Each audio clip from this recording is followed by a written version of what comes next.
Anime starts with, "But first, I want to say that you should subscribe to this channel, because there will be a lot of different anime here."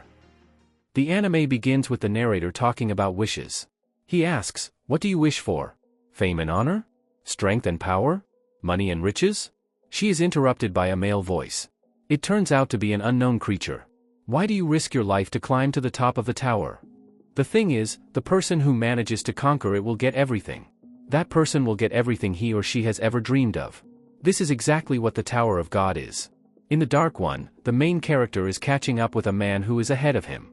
He also catches up with her. He reaches her scarf. It turns out to be a young girl and they both fall to the ground.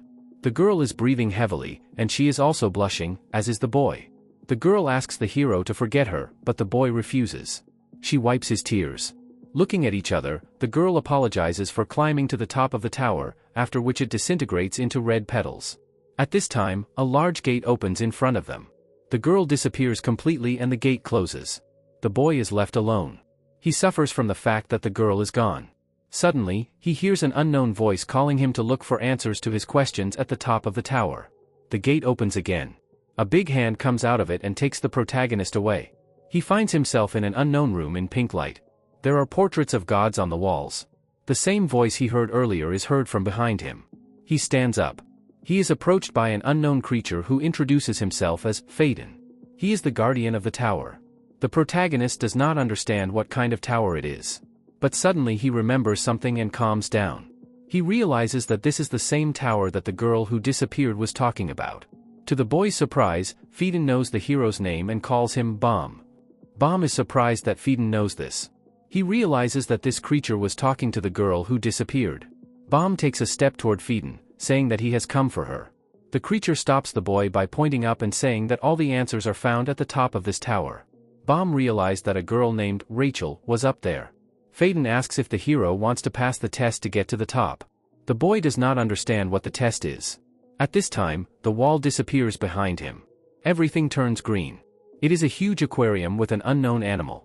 Phaeton begins to tell the rules. You need to enter the cage with the beast. Destroy the black ball and do not die. After that, Baam will be able to pass the test. Phaeton continues to warn him about the danger of the tower, but Baam runs to the cage with the beast without hesitation. Phaeton likes the boy's confidence. But as he approaches the cage, a girl jumps out of nowhere and hits Baam in the forehead, and he falls down. The girl's name is Yuri. She is angry with the hero. A man runs up from the side and wants to stop the girl. He takes out a ball from his backpack and says that this guy does not understand their language. Then the balloon rises into the air and disappears, emitting a yellow light. Yuri tells the hero that it is an expensive watch. The hero does not understand what she is talking about. He turns his head and sees a black ball. The man says that she can do more than just translate. They are the key to survival in the tower. He asks the hero to say the phrase, "invisible mode." Baam says it, and the layer disappears, scaring the hero. If he says to make the ball visible, he must say the opposite. Yuri interrupts them, saying that Baam got into the tower illegally. The man with white hair doesn't understand why they would get involved with something illegal. The girl replies that she doesn't want him to die right away. Phaeton interrupts their conversation by saying that if the girl's family finds out that she is spending time with an outlaw, she will get what she deserves. Yuri replies that no one will find out. The white man replies that he does not feel any power in him. Yuri supports him. But he also emphasizes that the protagonist is quite handsome. For this reason, Yuri asks Phaeton to make the ordeal easier for Baam. He refuses. But the hero says that he will be able to complete the task to be tested. The hero approaches the cage. Phaeton asks Yuri to give him his sword of shadows, which can be either the strongest sword in the world or just a wooden stick.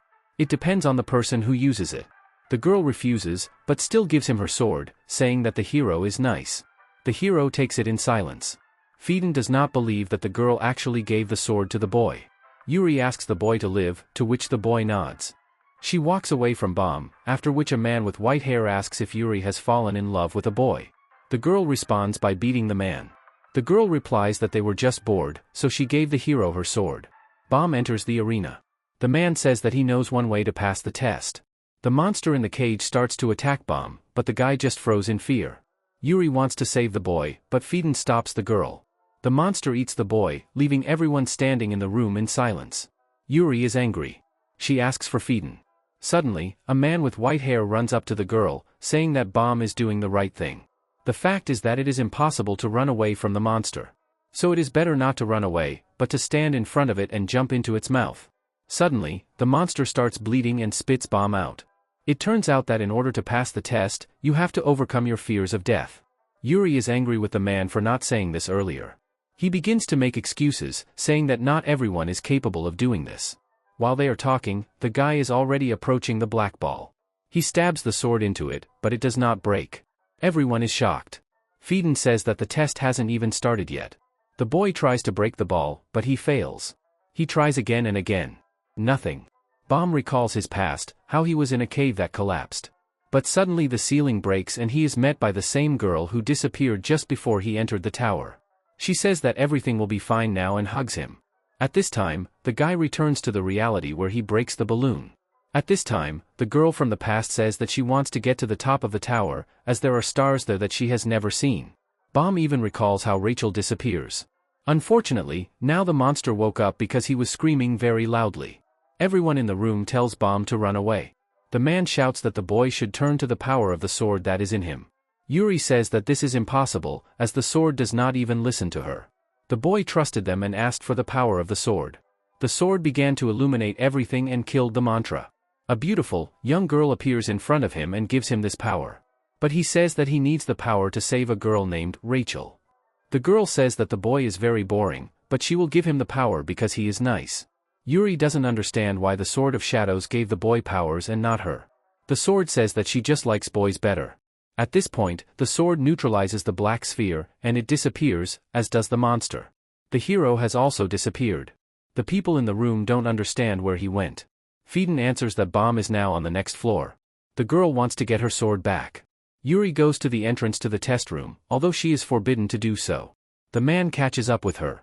At this time, Fieden thinks that Baam is not an ordinary person. Then he kills the mantra with one swing of his staff. Fieden can't wait to see what happens next. Baam was carried to the second floor.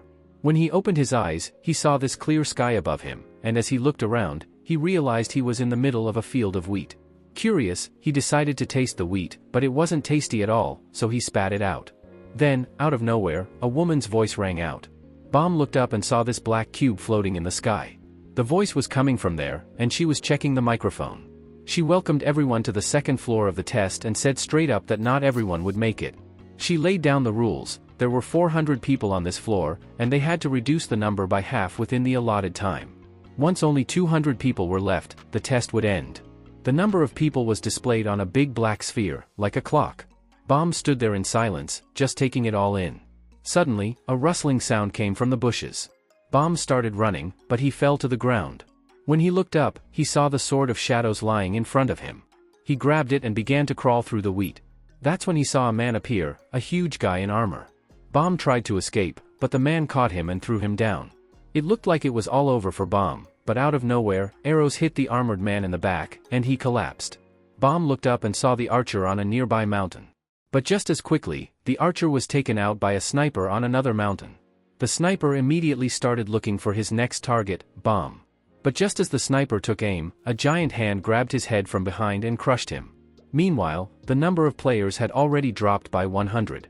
Somewhere in the field, a red giant attacked a boy with blue hair, but the boy blocked the attack easily.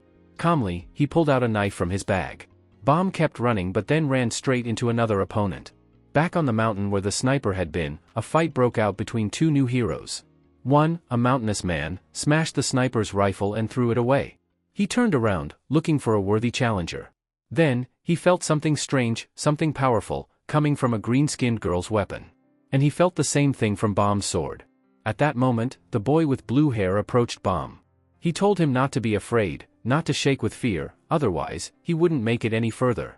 Once upon a time, a girl named Rachel was teaching Baam how to spell his name and hers. Baam, in his usual curious way, asked her, "What does it mean to fight?" Rachel was a bit surprised but answered him anyway. She explained that, for example, if someone insulted her, he'd have to fight. Baam, being Baam, nodded and confirmed he would. It hit him then, everything he felt and learned, it all came from Rachel. Fast forward to the present, and there's this intense battle going on in a field of wheat. A dragon-like creature demands Baam's surrender.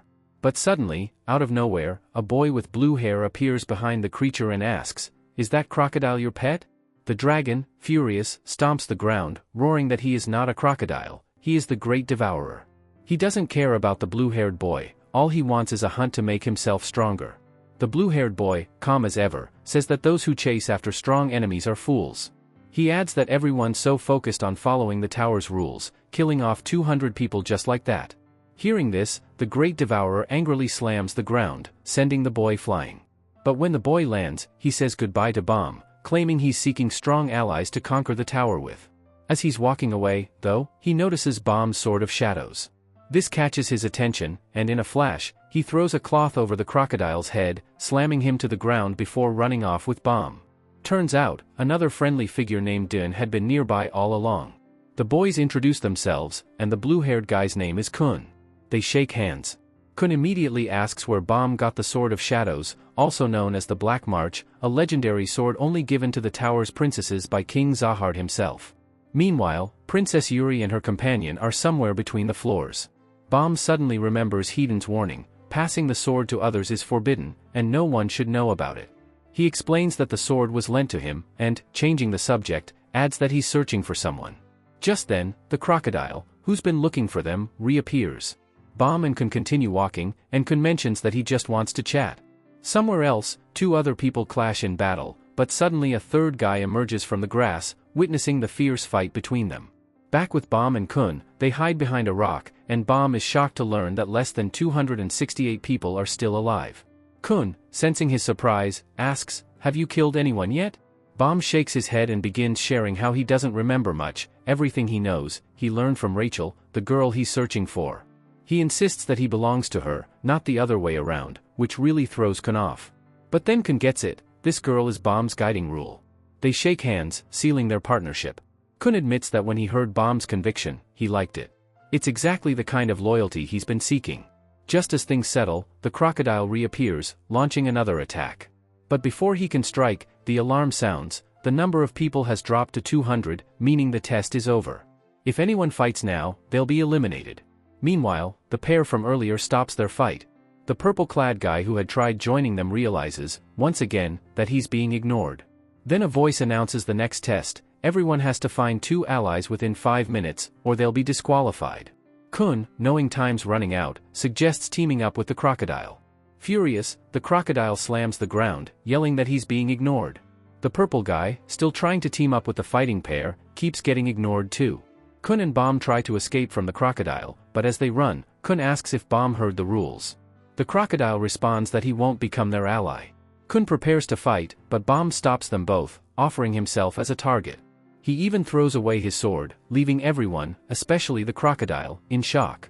The crocodile orders him to pick it up, but Baam refuses. Furious, the crocodile roars, but Kun steps in with a compromise, team up with them to get to the next floor, where they'll face even stronger foes. The crocodile grumbles that he chooses his own opponents and attacks Kun. With only 10 seconds left on the timer, the trio suddenly finds themselves transported to the 3rd floor, on a ship called Evangel. As they arrive, Kun notes that only 120 people made it this far. The crocodile, still eager for a fight, is stopped by Baam. Kun reminds him that fighting is forbidden here, if they start, everyone will gang up on him. Suddenly, the crocodile's stomach growls. Kun hands him a chocolate bar, and the crocodile, never having tasted one before, asks for more. Meanwhile, the fighting duo still ignores the purple guy, who boasts about his martial arts skills, only to be told in unison to shut up. As tensions rise between 2 others who start a fight, they're interrupted by a mysterious man, Luro Ro, the test administrator. Baam can't help but think Luro looks super cool. Kun explains that Luro is part of the tower's elite, those who have already reached the top. Baam then recalls that the princess he met must be incredibly powerful. Luro explains that there are too many people here, so he sets up a barrier of Shinsu, magical water. Those who pass through can stay, those who can't, well, they're out. Kun worries that Baam won't be able to make it through, but to everyone's shock, Baam passes through with ease, while others struggle. Luro watches Baam and thinks, a monster has entered the tower. As people try to get through the barrier, Luro offers Baam a deal, place a bet on who will pass first, and he'll answer one of Baam's questions. They both bet on the same girl, so it's a draw, but Luro agrees to answer anyway. Baam asks if Luro has seen a girl with white hair, but Luro says no. Baam then inquires about irregulars, which surprises Luro, but he explains that irregulars are people who enter the tower without following its rules. The tower is divided into 3 levels: the outer, where everyone lives; the inner, where only the chosen ascend; and the middle, which connects the two. As they talk, someone brags about being chosen but fails to pass the barrier. Most live in the middle tower, including Fendon, the tower's guardian who selects those worthy of entering the inner tower. Baam realizes that only he and Rachel entered the tower from outside. Some people breeze through the barrier, and Luro mentions that not all irregulars are bad, many are just incredibly strong. Suddenly, there's a loud gunshot, but Luro quickly neutralizes the shooter with a wave of water. Turning back to Baam, Luro asks if Baam thinks he's ready to conquer the tower. He warns Baam that if he's not prepared, he'll get stuck somewhere along the way. Baam's team easily passes through the barrier, and as they part ways, Luro advises Baam not to trust Kun too much. In the large room that follows, Baam looks at Kun with suspicion, but Kun just pretends not to notice. Meanwhile, in a dark room somewhere, a mysterious figure asks, "Is Agnes here?" It's raining. Kung lies on the ground, rain dripping down on him while voices discuss the latest news. They've chosen a new princess, Maria. Kung's sister didn't make it, which means the entire family will now be exiled, and they'll lose their power. Dark thoughts start filling Kung's mind as he stands up. He imagines his sister in front of him, wants to reach out, but then his mother's warning echoes in his mind: never trust anyone. In the present, Kung sits on a bench. Baam walks up, wondering why the ceiling is so bright. Kung tells him that's the sky, and Baam is amazed. Kroko overhears this and laughs, shocked anyone could not know what the sky is. Baam recalls that Rachel once told him about the stars that appear when it gets dark at the top of the tower. Kroko laughs, dismissing it as just a legend, while Kung explains that the sky they see is an illusion, created by divine water. Baam feels a pang of disappointment, saying Rachel wanted to see him. Kung stands up, questioning why she went into the tower alone, but Baam defends her. Suddenly, a scream echoes from the testing corridor, startling everyone in the waiting room. Another team enters, but as 9 minutes pass with nothing happening, another scream sounds. Sharik suddenly appears, suggesting the test secret is the timer. They actually have only 5 minutes, not 10. Kung's skeptical but thinks it over, especially when Sharik mentions that Kung is an abandoned child of the Kung clan, which enrages him. Kung charges at him with a knife but then regains his composure and tells him to leave. Now it's their turn. The task is to find the correct door in the 10 minutes they're given, otherwise, they'll fail. Kung tries to focus, thinking about how to choose the right door, while Kroko fumes in the background, frustrated at being forced to think, even climbing the wall in his frustration. The instructor sips instant coffee. Kung notices clocks in the room, though they already have pocket watches, and recalls Sharik saying that teams who didn't scream completed the test in 5 minutes. But his mother's warning about trust stops him. He thinks of his sister, trying not to, but it's impossible. Time is ticking. Then it hits him, Baam has felt something similar. He's looking for Rachel and feels that same drive. With less than 15 seconds on the timer, Kroko makes a bold move. Just as the clock hits 5 minutes, he kicks open the first door he sees. The room turns green. Kung asks why he chose that door, and Kroko simply says, "A feeling." Kung, ready to accept defeat, is taken aback when the instructor starts clapping, announcing they've passed. All they needed to do was open a door within 5 minutes. Any door would have worked. Kroko cheers up and moves on. Kung, however, asks what the point of the test was. The instructor then brings up Kung's sister, mentioning she left him with a significant wound and suggests he needs friends. As they leave, the instructor adds that Kung has a heavy burden on his shoulders. Other teams pass in completely different ways.